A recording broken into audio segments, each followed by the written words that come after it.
This episode is sponsored by the new MS in Business Analytics program at Chapman University's Argyros College of Business and Economics. In just 10 months, this STEM-designated MSBA program will equip you with cutting-edge skills in machine learning, data visualization, cloud infrastructure, and more. You'll not only analyze data, but learn to tell compelling stories that shape the future of business. Located in sunny Southern California, Chapman University offers a unique learning experience at the intersection of tech and creativity, with specialized courses in areas like entertainment and real estate analytics, and access to an extensive alumni network. The MSBA program prepares you to lead in any industry. Are you ready to unlock the power of data and make an impact? Learn more and start your journey today at chapman.edu/MSBA. I'm Henry Cronquist, and I'm the Dean of the Argyros College of Business and Economics at Chapman University in Southern California. And today on our podcast and video, we are really excited to feature Kelly McCarty, class of 2022. She is an Audit Associate with KPMG. Hi, everyone. My name is Tori Nguyen. I'm the class of 2026 with the Argyros College of Business and Economics, and we are so excited to have Kelly on campus to career today. Let's kick it off with our first question, starting really large. Was your dream to become an accountant something that was that track on the Chapman campus? If so, tell us how that happened. If not, tell us how you found our accounting major. Yeah. Well, it's great to be here, Tori and Henrik. I'm excited to share a little bit more about my time at Chapman and then also what I've been able to do since graduating. So to start my Chapman career, I actually came in undeclared. And so I took Intro to Financial Accounting as an elective and ended up liking it enough to continue within the business school. And then I ended up declaring economics and accounting as my majors in my sophomore year. So I feel like I came in not knowing what I wanted to do, but business was always kind of something I knew would have a lot of opportunities outside of it. And accounting is something that I've been exposed to because both my parents are actually CPAs, but neither of them were putting pressure on me to take that path. It was more, I had familiarity with it, was curious what there was, and I wouldn't say I fell in love with the accounting courses, but I found that they were kind of a little like satisfying and not like super challenging, but challenging enough to kind of stay in that path. And then I loved having the ability to double major. So econ was a great opportunity to get exposure to different parts of the business school, and also just a different side of not just numbers or Excel sheets, kind of learning more about economics and different parts of the markets. Yeah. So that's awesome. So, a lot of accounting professionals, they want to have the CPA designations, so certified public accountant. Can you tell our audience a little bit about what does that really entail? Yeah, so a CPA license is something that you can try and obtain, I guess, in a professional career. There's a couple of qualifications for it. You don't have to be an accounting major to try and get your CPA later. You just have to have 150 credit hours in most states. It varies state to state, the different qualifications. So I'm more familiar with California and Colorado just because of Chapman, and I'm seeking my license in Colorado. But you need 150 credit hours, and you'll have to take a 4-part exam, as well as having professional experience underneath the CPA. So I have my experience, I got my hours of education at Chapman, and now I'm just going through the application process. I took all 4 parts of the exam shortly after I graduated. I took 3 of them, and I took another one the spring following. So once you do all of that, what your CPA can get you, and it's a great thing to have on a resume. I think it's very well respected within the business industry and financial industry, just as it shows your dedication to both the profession and then educational side of it.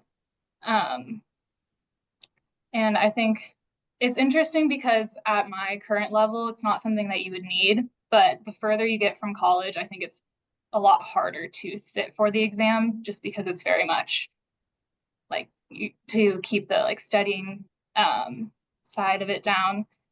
And yeah, but with the CPA, I know if I were to stay at KPMG for a while, I would need it to be a manager.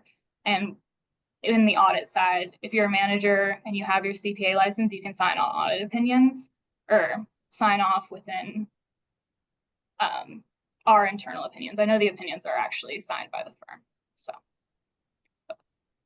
That's really great. It seems that it takes a lot of hard work and dedication to becoming a CPA. So, based off our student track, what are some stigmas that you can prove wrong about being an accountant? And what should Chapman students look forward to if they choose this career path? yeah, so I think some of the stigmas that come to my head about accountants, or I guess what a lot of people assume that I do, is only numbers based, and also a lot of people assume that I can offer tax advice, but I cannot. I don't know anything about taxes besides the like TurboTax and W-2s.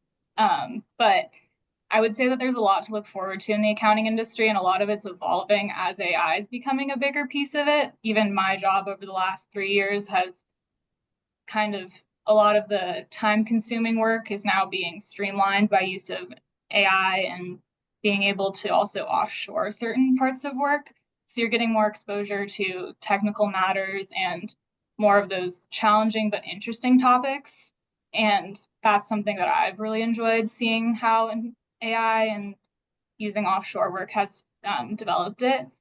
I also would say that I think that there's a stigma around accountants being kind of boring or antisocial and like risk adverse. And I would say some of those are true, but there's more to the person than just what is like. I think that there's more that goes down behind the scenes and also within. Like my audit team is very much like a social team. We work together and we can't just sit behind our desk and not talk to anybody the whole day. We have to go find the client and ask questions or send emails or work on team calls to work through issues.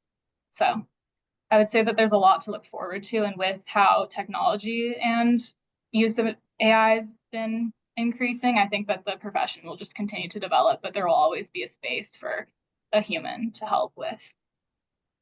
That's awesome. One thing as well is that we would like to talk to you about is the work-life balance. That's always challenging for everybody. As a young professional in accounting, and you have to go to client meetings, you have to probably be on sites with clients, so you have to travel and all of that. How do you manage the work-life balance? So I would say that something that helps a lot is obviously being proactive and communicating with my managers and team, and just if there's things that I need to do throughout the week, if I have a doctor's appointment. COVID has made it so you can very much work flexibly. So even though that we're on site or at KPMG, our office 4 days a week, if I have an appointment on a day, then I can easily work from home for half a day or the whole day in order to accommodate that. And that makes it a little bit easier to not have to worry about, oh, I have to be on site or in person 40 hours a week. It has more flexibility, and also having a hybrid environment helps that a lot. Something that has helped me throughout my career, I think, is also being able to, when I take time off or have PTO in the calendar, is to not use my phone to check work emails or kind of completely unplug as far as I can from work items. And busy season's currently happening. So as an auditor, typically our busy season is from January to March, April, and then the rest of the year is slowed down a little bit. So I always try and plan something in April to look forward to both during busy season and then have that as a time to refresh and recharge before I go back to work. So I think that has both helped with the work-life balance and having a couple of different things. Yeah, I definitely think that work-life balance is something that's continuously evolving, and you kind of have to keep yourself in check. That's really great. And it's good insight for people to plan their trips and look forward to something when we are really busy as students as well. So, Kelly, let's move on to your upcoming future. What is one thing that you have been trying to achieve or trying to fulfill in the goal of yours of being an accountant, or even in your personal life? Yeah, I would say getting my CPA license is kind of a big thing. I know I've passed all the exams and that was a big push. And now filling out the paperwork on the back end is kind of something that I've been putting off. And so that's something that I finally like put the application in at the end of last year. And so it's just waiting, but I'm excited to have those 3 letters at the back of my name to kind of show what the hard work that I went on and did all of that for. And also, obviously like shorter term, but I'm looking forward to the end of busy season and kind of hitting those big milestones and working hard to achieve filing. And then within my personal life, this spring and summer, of course, the PTO and recharging and kind of getting to take time to both like relax and then do fun things outside. 100%. That's important, you know. Talk to us a little bit about how to build a professional network. And is there any advice that you have for students or for young professionals in accounting or more broadly about building your professional network, but also about mentors and how, you know, how did you acquire mentors to the extent that you have been relying on them in your career so far? Yeah, so I think at Chapman, something I utilized was the Chapman Accounting Society, and then also I think it was either the Career Center or counselors, but there's opportunities to have them help you with your resume or mock interviews. And that was something I utilized a lot prior to applying for internships. And then once applying for internships, going to accounting society events specifically for like accounting students was super good because you get exposure to the different firms, you get to meet people face to face and have those names to use within like, it's just great to build a network because when you know people, it's a lot easier to ask those questions or have a foot in the door. And I actually applied for an internship remotely in St. Louis, but I knew people in the Orange County office who I'd met through those events to help like mention or to know that I at least know people at the firm that I'm applying to, even if they're not in the same office. So I would definitely encourage students to utilize those resources in different career fairs or events that are offered where you get to meet people, even if it's not necessarily the office that you're looking at, if it's the company, that can be super helpful. Something that has helped me since graduating is having mentors also at my office. So I'm pretty close with some of my managers and I know I can ask them questions both about the job that I'm doing, but career-wise, and then keeping those, having managers that are like 2 to 3 years above me, or I guess further above me, but having people that are closer within my skill set, so just a few years above me versus those that are 10 years progressed in my career. So having different options to talk to and seeing the different perspectives of what you can do in your career. And I think that it's important to also have obviously mentors that aren't necessarily who you work with. And when I was at Chapman, I definitely utilized some of the professors to help fill that and hear what they like, get their advice when I was applying for the CPA exam or applying for internships, and just staying in touch with those people that I used when I was at school and still talk to now. Well, you know, I think we also need to recognize one thing that is really important because, you know, Kelly, you got a really prestigious award, and it has sort of a complicated name. So I'm going to look over here to find it. It's the Elia What Sells Award. So there were basically 40 people that got this award. Out of, I think, about 86,000 people that were taking the CFA exam, and these were the top performers on the exam. And so, congratulations. I wanted us to recognize that here as well in our podcast. That is very amazing. We know of only 2 people in the history of Chapman that has received this award. What is really unique and very cool and special about you as well is that your mother also received the award when she did the CPA, and they may be the only ones where it's the mother-daughter that have both received this award. What did that mean to you, Kelly? What are your comments about this particular award? I mean, it sounds very prestigious, but when you got this, what were your thoughts? Yeah, so it was a weird time lag between when I thought I got the award and when you actually find out, just because of you get your scores back, you can do the math, and you're like, well, I hit the like number of points that I would need to get this award, but they don't confirm it until the spring following. So I remember I got the score and I was like, oh my gosh, like I called my friend, I was like, this has to be, like, this can't be real. Because on the CPA exam, you get a score between 0 and 99. And my last exam, I got a 99 on. And I remember sitting there just in disbelief of how, like, I didn't think I did that well. And then I remember I emailed Professor Willis, Lacey Willis, of like, hey, like, just making sure there's nothing I missed of, like, did I actually qualify for this? I don't know who to contact. And she thought it was true. I remember Hank Adler then emailed me a couple days later and said he ran the stats on it through ChatGPT, and it was crazy.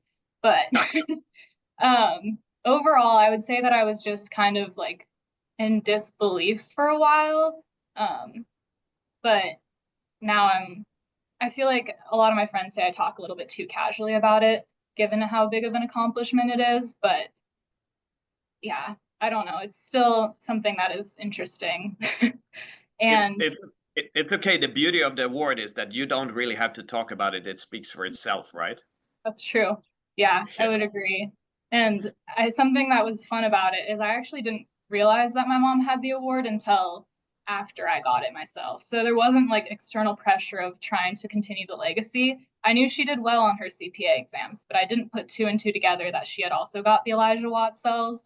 So it was a fun after the fact to realize and then think about, are there any others like mother-daughter combos or like, yeah. So that was fun.